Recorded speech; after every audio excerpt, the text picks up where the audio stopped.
The honeybee has been called the most important insect in the world. Because of its importance and unique way of life, the bee has been studied more carefully than perhaps any creature except man himself. The results of these studies have been published in more than 30,000 books and articles.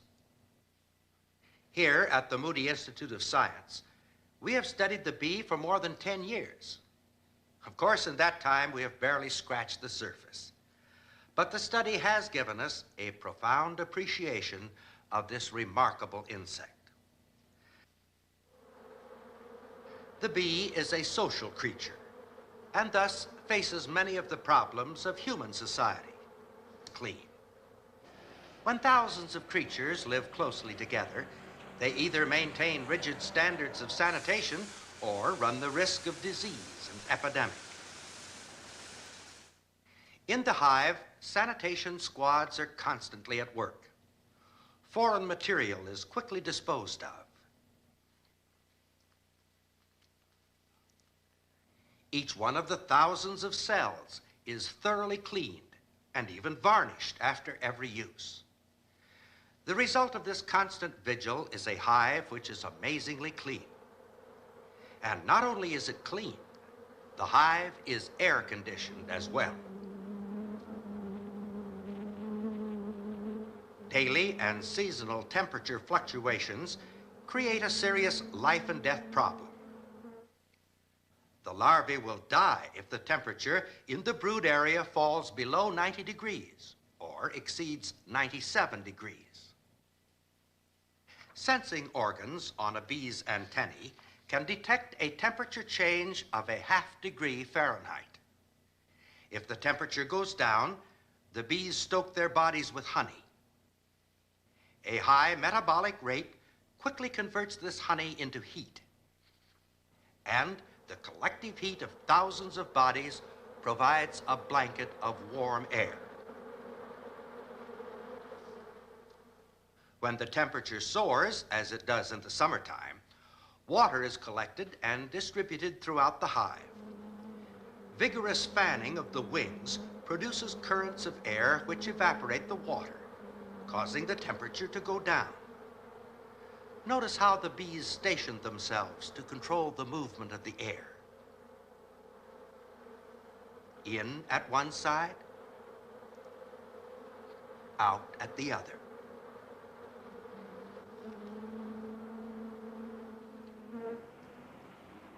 International law recognizes the right of any country to regulate the passing of persons across its borders.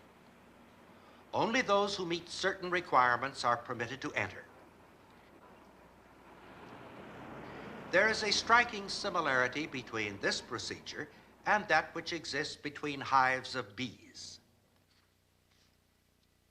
Guard bees constantly patrol the entrance. Each hive has a distinctive odor, and just a swipe with the antennae tells the guard whether the bee trying to gain entrance is a citizen or an alien. Aliens are forcibly ejected.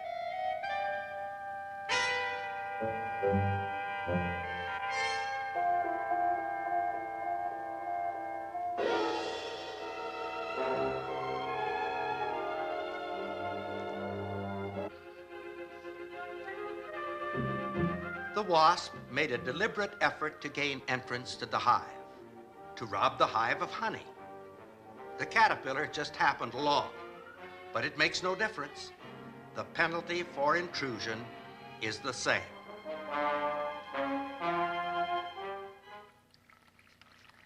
A saucer of sugar water will allow you to make an interesting observation of the efficiency of the bee society. Place the saucer in a quiet spot in the backyard.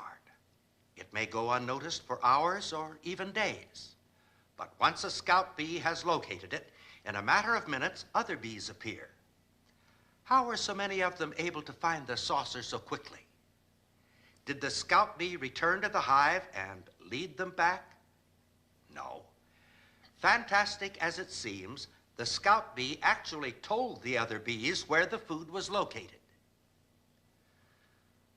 The world owes much of its knowledge of how bees communicate to the keen observation and perseverance of the brilliant Austrian scientist, Dr. Karl von Frisch. Dr. von Frisch made thousands of observations over a period of more than 25 years, checking first one theory and then another, until at last he discovered the language of the bees. For one thing, the scout reveals the kind of nectar she has found simply by passing out minute samples. More information is conveyed through a complex figure-8 dance. The waggle is the important part of the dance. The vigor with which the abdomen is moved from side to side indicates the sugar content of the food. The food may be just average, or it may be something to really get excited about. When a scout bee dances straight up on the honeycomb, she is telling the other bees they can find food by flying directly toward the sun. If food can be found by flying away from the sun, she dances straight down. By varying the angle of the dance, a scout can indicate a food source in any direction. 90 degrees to the right of the sun.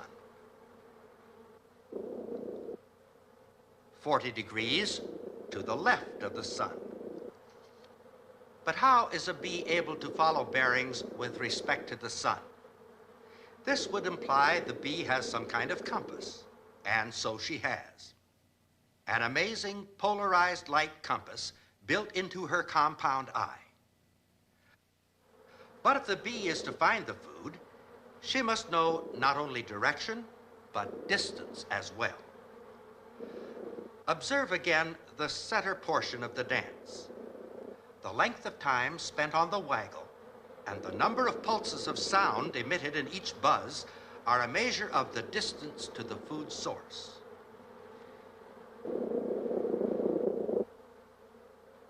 This scout is telling the others of food 3/10 of a mile away.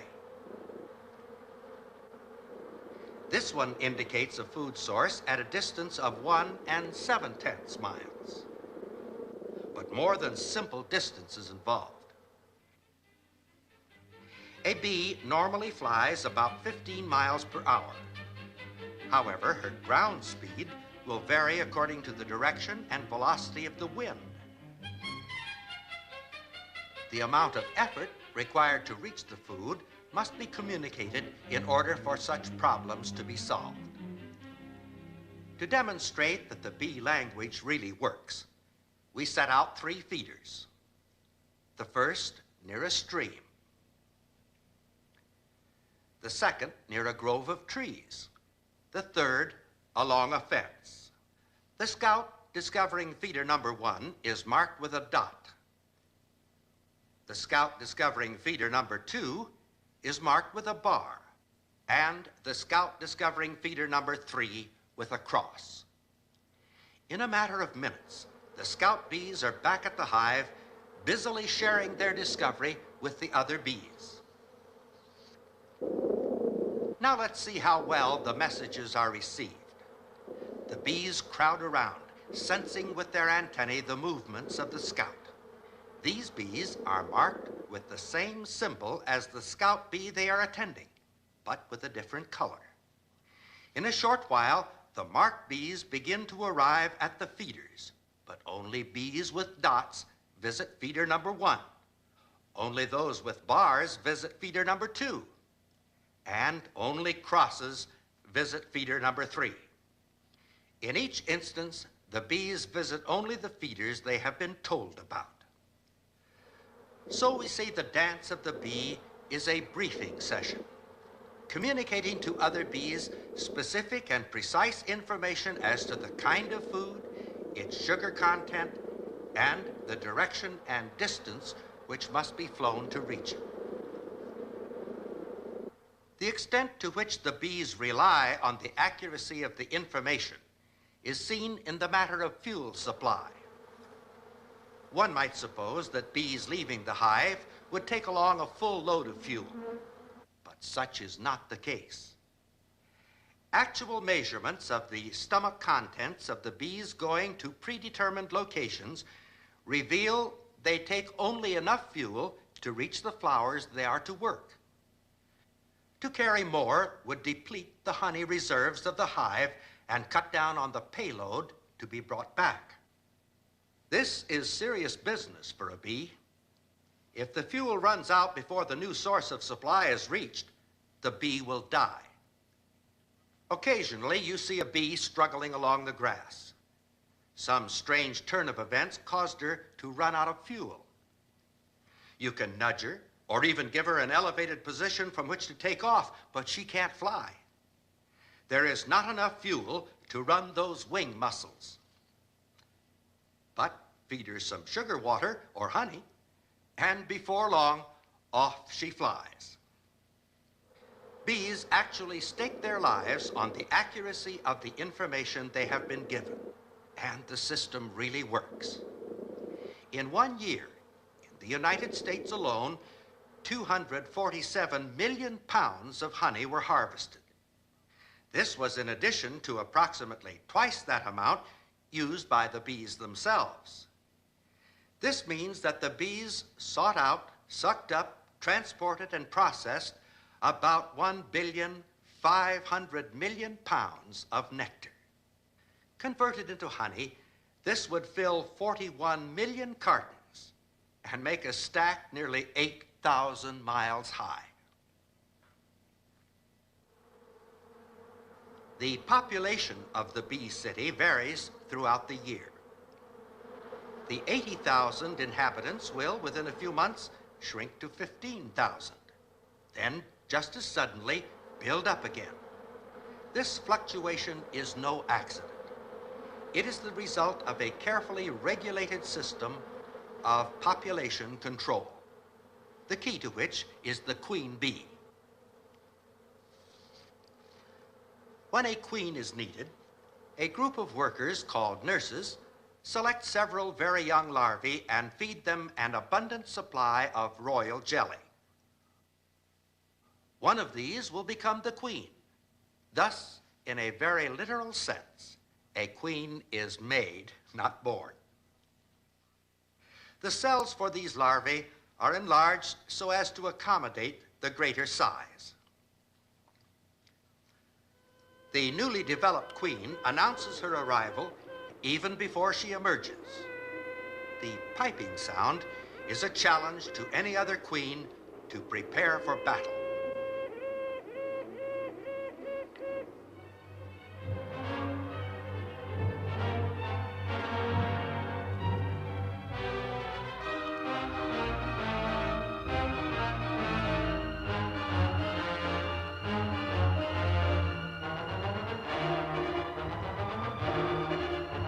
The queens engage in a death struggle until only one remains.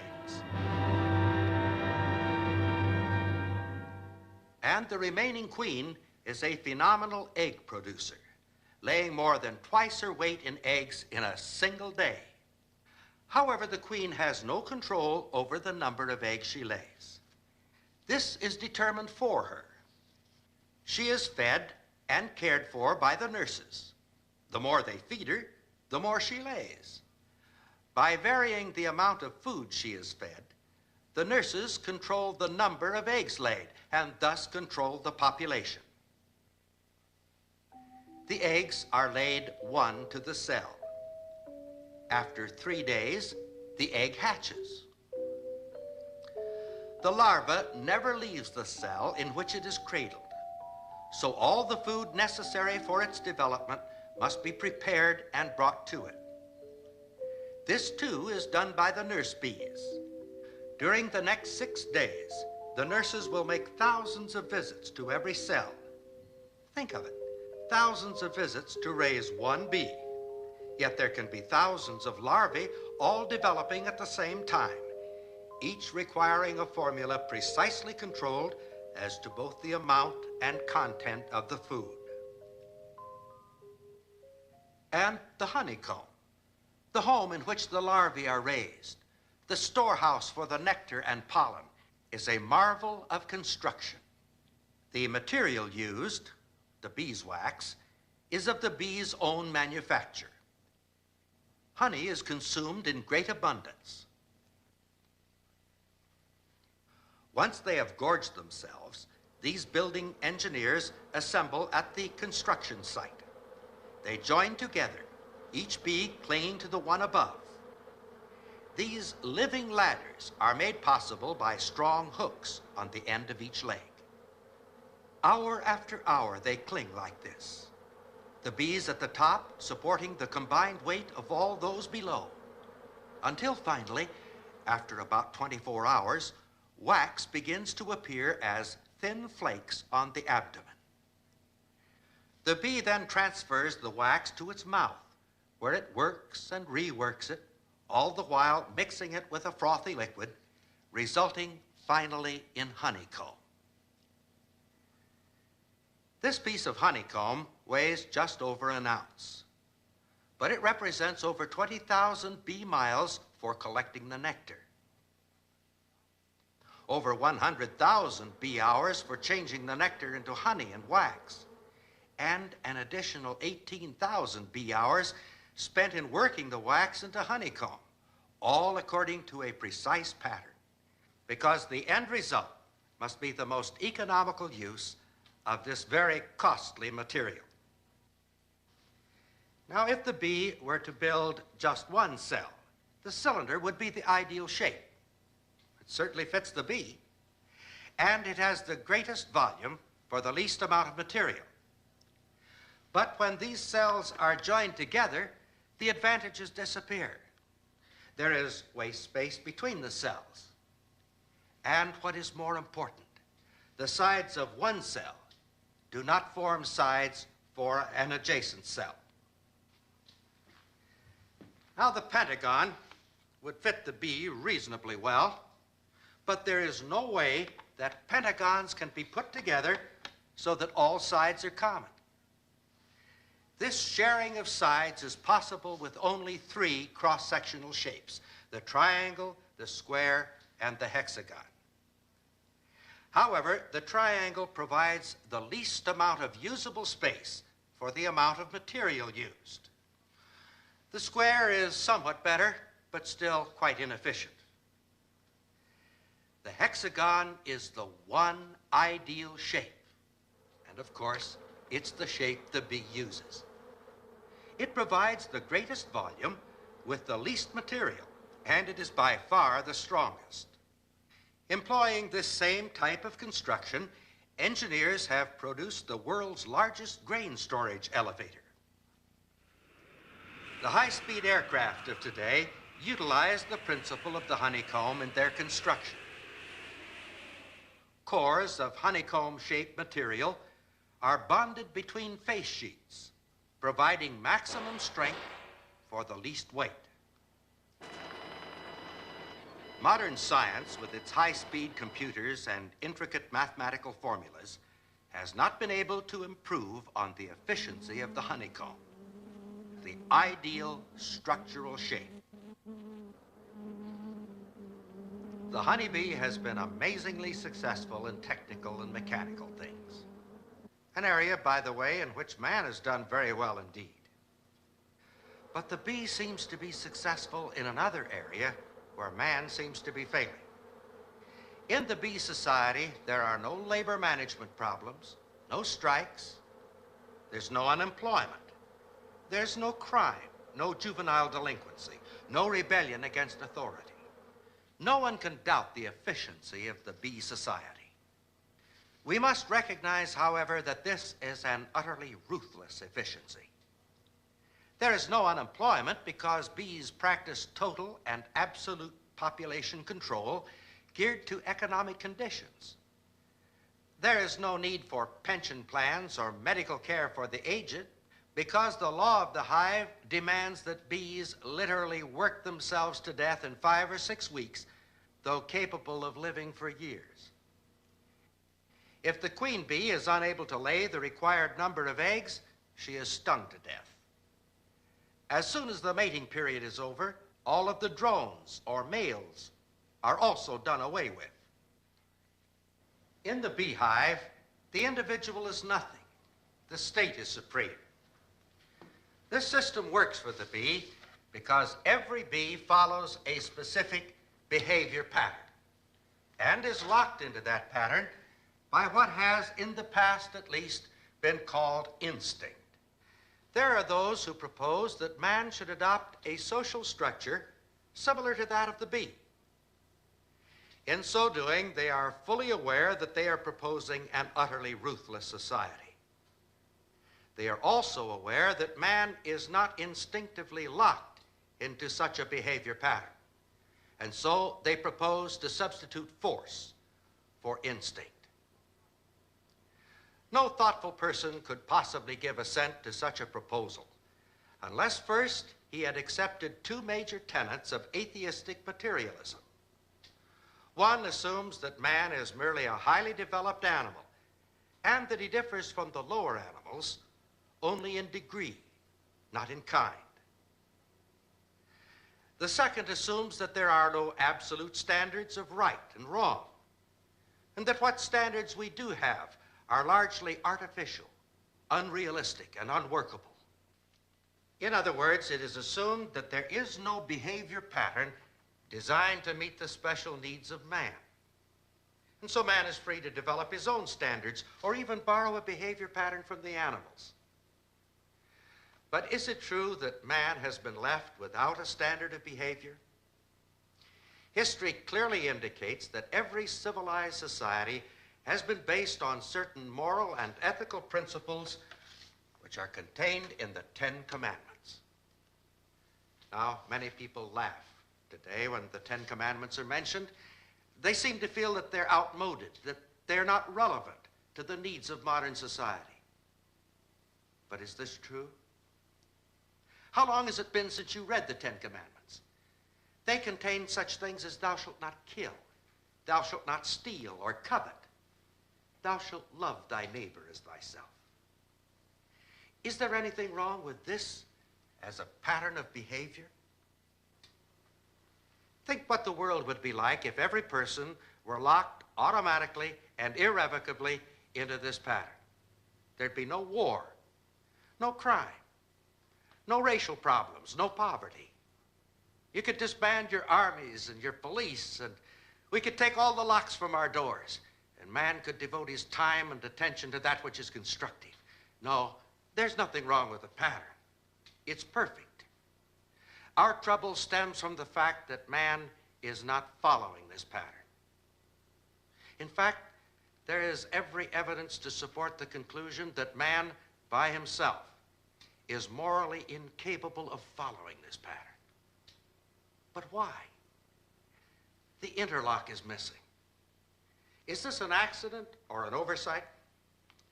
Now, if a tiny insect could be locked into this behavior pattern, certainly an omnipotent God could have locked man into this pattern. And yet, as we look around us, it's quite obvious that man isn't locked into any pattern, certainly not this one.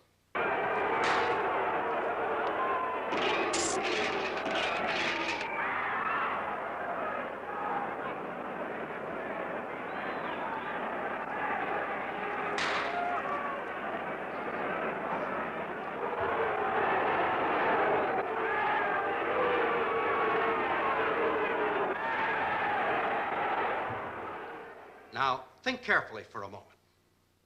If God had locked man into a behavior pattern, he would have robbed man of that which makes him a man. He would have robbed him of his free will and his power of choice. Instead of a behavior interlock, God has provided for man something infinitely more wonderful. God offers to link man to himself in a warm, personal, vital relationship.